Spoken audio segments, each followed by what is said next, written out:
Doug Green, and I'm the publisher of Telecom Reseller. And today I'm with Andy Lark, who's the CMO of Dubber. Andy, thank you for joining me today.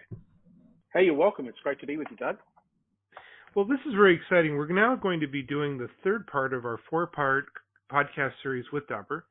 And today we're going to be talking about a very important topic, empowering enterprises, revealing and altering using voice intelligence. So we're going to dive into that topic in just a second. But Andy, could you just tell me a little bit about Dubber? Sure. So Dubber had its origins a number of years ago in the good old world of call recording, but it's really evolved significantly since then. And today we are the global leader in providing service providers with fully embeddable conversational intelligence at scale. So a seamless service, the heart of the service provider network that enables anyone to catch a conversation and text, video, messaging, chat, whatever it might be, and turn that into meaningful insights and valuable data. So what are you seeing up ahead for the enterprise? Look, the enterprise has been through an enormous period of change. I mean, you read all the chitter chat out there about how everything accelerated a decade due to COVID. I think there's an element of truth in that, but in reality, not a lot changed. What we've seen is organizations struggle to deal with the tyranny of distance, not just with employees, but with customers. That sort of unleashed a tectonic shift towards unified communications as a solution for the enterprise, moved it straight into the mainstream. I mean, I think probably like you, Doug, I spend most of my day sitting on Zoom, Teams, WebEx, whatever it might be. But underneath it all, what now organizations are struggling with is sort of the second impact of that, which is how do we get employees to collaborate? How do we actually connect with customers? How do we actually close the gap and in not knowing what was said, when it was said, what it was committed to? Organizations are rapidly trying to close the productivity and the workflow gap in their core processes, things that might have been solved by being in the office, that might have been able to be eased by being together, now need to be automated. So we're in for sort of a second really significant wave of change, which I do think will fundamentally alter the way we work and play. And you're describing these as gaps. Is that your feeling? Yeah, that's right. Like we have a meeting right now. If you think about, I've spent all my life in technology, and all technology companies suffer from the same symptom, which is we overstate the impact of technology. But you think about, we have a meeting right now. We might discuss really important things, details of an order, a commitment to buy something, an issue that's significant, a dispute that needs to be resolved. And what happens? You have one interpretation of that you scribble notes down on. I have a different interpretation of that. We invariably don't share the notes. The Salesforce record doesn't get updated. And then 3 months later, we're trying to resolve why we weren't aligned on something. Well, in a modern world with AI, with the ability to tap every conversation, we can automate that. We can make that simple and easy. We can generate a automagical transcript, but more importantly, a summary of the moments of that meeting, make them shareable with others who couldn't join us on the call. There's so much more technology can do that it's not doing today. And so I think that the gap that exists between what was said, what was committed to, what actually gets done is as significant, if not greater, than it's ever been in business. So this sounds interesting, but are the paths forward that you're describing really accessible to businesses? Well, that's the exciting thing. They're accessible, and this is why I believe service providers in all their forms are more important than ever. If you think about the way an enterprise approached its communications in the past, it would largely be focused on connectivity, right? How do I connect securely and safely two individuals or a group of individuals together over technology? The next wave is really going to be focused on how do I help those individuals collaborate and work together better. And so I think the availability of this technology is remarkable. It's one phone call to a service provider. It's turned on with a click. It's instantly available. And it's business and enterprise grade. And so we see everyone from the smallest veterinary clinic, improving their operations, improving their revenue, improving their collections, through to the very largest banks in the world using it for compliance purposes. So the thing that excites me most about it is the absolute applicability from a tradie. I was talking to my tradie the other day who uses us on a carrier, and he uses it to capture as one of his builds. A customer phones in and says, "Hey, I need this, and this done on the job today." He's driving in the car. Well, he's got an instant recording of that along with the transcript and the meeting highlights. He just sends that on to his team and says, here's the recording. Please listen to it. Here's the summary of actions. It's all done instantly. That's a pretty significant value add for someone for a price of a cup of coffee or less a day. So what you're saying is this is a type of, what we're describing here is something that actually is possible with much smaller enterprises than maybe I'm imagining. Oh, it's used by individuals. I'm talking to another person the other day who runs she's a freelance PR consultant, and she sits there on our Dubber Notes platform. She just changes everything. I have a meeting with a client, all the notes are transcribed, the meeting highlights are there. I right click, I add them into Asana. I know exactly what I've got. I have 2 to 3x my productivity. I could spend 40 minutes on a call with a client, then have to spend an hour summarizing notes from the meeting, sharing notes. Now it's a right click. I share it with them. I know exactly. I go back to do a review. This is what we agreed to. There's no way of disputing it because this is what actually happened. So it's pretty exciting. And I think the point you're getting at is the really good bit is how universally available and applicable this is to businesses of any size. Now, some of these businesses have a burning use case, like compliance regulation. We saw new regulations emerging over the past couple of weeks in the US around the healthcare sector, where recording is being driven there as a compliance mandate. Here in Australia, where I am today, there's enormous mandates around lending, mortgages, know your customer, financial prudence, etc., that require a call. So at one end of the spectrum, businesses have to do this, but the really exciting thing is at the other end of the spectrum, any individual can do it. And sort of the analogy here is if I can order a pizza on Amazon Alexa, why can't I automate every meeting using conversational intelligence and AI? So this I think very interesting, yeah, because you mentioned in passing Salesforce, and I think one of the comments that's been made over time is whoever invented CRMs like Salesforce probably never did sales. The personalities. It's funny. We were discussing it yesterday, actually, in our team meeting about why is it salespeople don't embrace CRM of any flavor, right? Why they're so reluctant to use it? And the simple answer is, I'm a really big believer in this idea of time to capture, right? So if you think about how long it takes you to capture something, rework something into a usable form, input that somewhere else, copy, paste, share, email, text, whatever, that gap becomes a problem as you hustle throughout your day. So what if there was no gap? What if our call today, if you were a customer of mine, was automatically recorded, transcribed, key meeting highlights are captured, automatically integrates with CRM, and on top of that, you've got AI running, giving you sentiment analytics, keyword alerting. So I might set up an alert that says, Doug's super happy today and really excited about the project, and he used the word commit and buy, and I, as a sales leader, might get an alert saying, Andy had a really good call with Doug, and you should check in. So all of that's possible today out of the box, and that's the exciting thing for the service provider who for so long has struggled to find new ways of monetizing this massive investment they're making in core infrastructure. And in parallel, enterprises are sitting there going, well, look, all I'm paying for is connectivity. What other value can you add to communications today? Well, the answer is in the conversation. The answer is in actually every conversation on the network.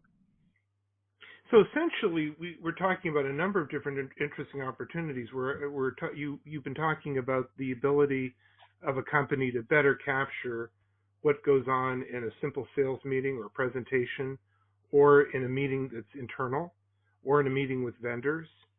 And also it sounds like that we're talking about escalating our use of already existing tools that we have, such as CRMs, where notoriously salespeople, and maybe other people that are using the same platform, aren't really making notes beyond I talked to Jim today and that's it.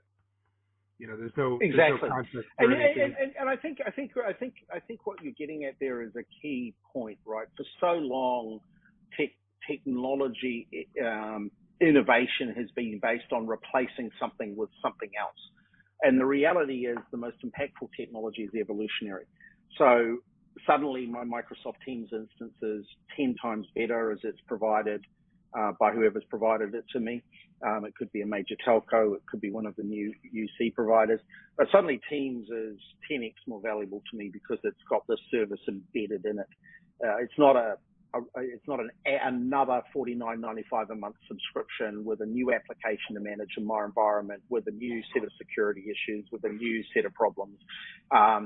It's part of the service I've got today. Now, I can see how this might improve productivity, and I can also see how this might improve issues like compliance with different regulations and so on. But it sounds like there might be other use cases for this technology to be used. Oh, there's hundreds of use cases. When we look at the four big buckets of use cases today, so at one end of the spectrum you've got compliance.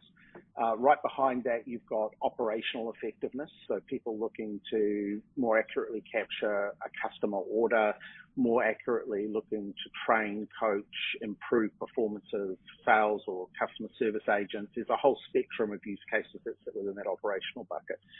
The next one over is customer experience. So we see, for instance, a lot of government organizations using us and working with our partners, major telcos and the like, because what they're looking to do there is they're not just interested in is the customer happy, is the customer satisfied. They're also now looking to monitor the well-being of their employees as those employees are increasingly working remotely. They want to understand, has Doug had a really tough day with a lot of unhappy people? Maybe we need to do something for Doug to better equip him for the day that's going to come tomorrow. So you've got that enormous sort of CX and PX layer, people experience, customer experience, application environment. And then the next one over that is really tied to revenue performance. So how do I better understand both my customers moving and engaging with me digitally, whether that's via video, chat, call, whatever? How do I better understand order integrity? How do I better understand sales integrity, marketing integrity? How do I do all of that off the platform? So it's immense. And then, and as you allude to, then there are a myriad of other things around productivity and things like that are really beneficial. Before we move on in our podcast, let's talk a little bit about productivity. Because, one of the issues, and I think this has been true for probably both of our careers in technology, a criticism towards many of the things we've been involved in is they're really neat, they're really fun, but are we really more productive? Yeah, look, it's a really good question. I mean, productivity is one of those fantastic words that sounds great on paper, but you get in front of any enterprise buyer. They're going to look you in the eye and go, if I had $1 for everyone that promised me a productivity improvement, we'd be as valuable as, Tesla today or whoever today. So the real reality here is productivity actually has to be looked through the lens of true pain and gain, right? So it's not enough for me just to say, I'm going to make you more productive. You have to be able to sit there and go, yeah, look, it is painful for me all day long to rewrite meeting notes, get them accurate, share them, get acceptance of them. That takes up 4 hours of my day. Well, I can give you that 4 hours back tomorrow morning. Or, for instance, why do I need 10 people in this meeting? Why do I need these 10 people in the meeting? Because 5 of them are there for informational purposes only. They just need to be in the know. Well, actually, they don't need to come to these meetings anymore. They can simply do what I do, sit in the car on the way home and listen to a replay and skip through bits of the meeting. I can even send them a chunk of the meeting that they need to focus on.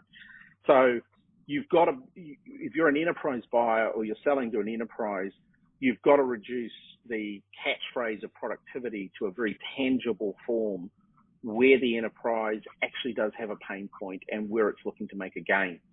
and that is the central challenge. Like a great example of this is I couldn't attend a meeting earlier this week. I was tied up in another meeting. I had to do a bunch of work related to that meeting later in the week, and I was like, geez, I wonder what they went through in that meeting. Now, I could hustle around and set another meeting to talk to people that were in the meeting. I could phone around and try and figure out what was said and get the secondhand story, or I can just simply look at the transcript of the meeting and scan through it and link to the bits that I need to listen to. That's a far more productive way of me working. You know, as we're discussing here, all of a sudden, I don't know why, the image of Madman came into my head. You know, it's the world of our parents and grandparents, of you know, very beautiful offices, and in the middle of the concourse is a block of people sitting at desks typing away, a secretarial pool basically. So, you know, what we did as we transitioned from that labor-intense world to the world that we have today is we don't have basically a phalanx of people taking notes and typing notes and taking records and so on. We're actually doing that. We're just relying on ourselves now to do that. So that was supposed to be the productivity gain. But to your point, a lot of people complain, as you just said, they're spending hours upon hours typing notes about a meeting that already happened. Look, so yeah, and I think we suffer. We suffer from two things. One, we're human, so right. We, you know, one DNA string off being monkeys, and probably closer to the monkeys most days. So we don't have quite the discipline level we pretend we have, and then we suffer from, we know the best practices, like start a meeting with clarity on who's taking the notes and who's going to type the notes and send the notes around. But how many times does that actually happen? Like, you have to be a pretty seriously disciplined outfit for that to happen every time. So the beauty of this is the machines can do the work for us. And we lag in our adoption of basic functionality by decades, right? It still surprises me when I see people typing text messages into their phone. I'm like, you do know it can transcribe what you say, right? You don't actually need to type it in, and you're only punching in 40 words or 50 words. It's largely going to be accurate. So the opportunity here, I think, is for enterprises and for the people selling to them to really understand that the power is in the conversation. We sell the ability for people to connect, collaborate, and communicate. If we can exponentially improve the quality of that, right, then we get to change the world, and that's the power of what this is. And is that an opportunity that the MSP community can come and talk to people about? Hundreds are talking to us right now because of that, because they're saying today, look, trying to sell connectivity in all its forms is a race to the bottom. We need to add value to our customers. We need to demonstrate new value. And frankly, whether it's the MSP community or whether it's the traditional telco, they're tired of everyone extracting value from the billions of dollars they're putting into network infrastructure and network offerings at their expense. And you think about it today, billions, the hundreds of billions, if not trillions of dollars that have been invested globally in 5G, who is going to best monetize that opportunity? Yeah, who's going to do that? Is it the MSP or is it Facebook? Well, Andy, this has been a really interesting conversation, and I'm so glad that we were able to, you know, marry the issues of productivity, which I think a lot of people, as you said, it's a kind of magic word, but it's really evasive. I think in many ways it may have evaded our whole industry for maybe more than a decade. Join us next time in our podcast series, Part 4. We talk about service and solution providers, AI and ML definition, and see what wins in deals. But before we do that, we need to close out today's podcast. Andy, where can we learn more about Dubber? So pop over to Dubber.net, and my advice is drop into the Learn section of the site. You'll find heaps of rich content, videos, and more there. And give us a call. We're delighted to chat. Well, Andy, again, thank you for joining me today, and I'm really looking forward to our next podcast on series Part 4. Sounds great. Thanks, Doug.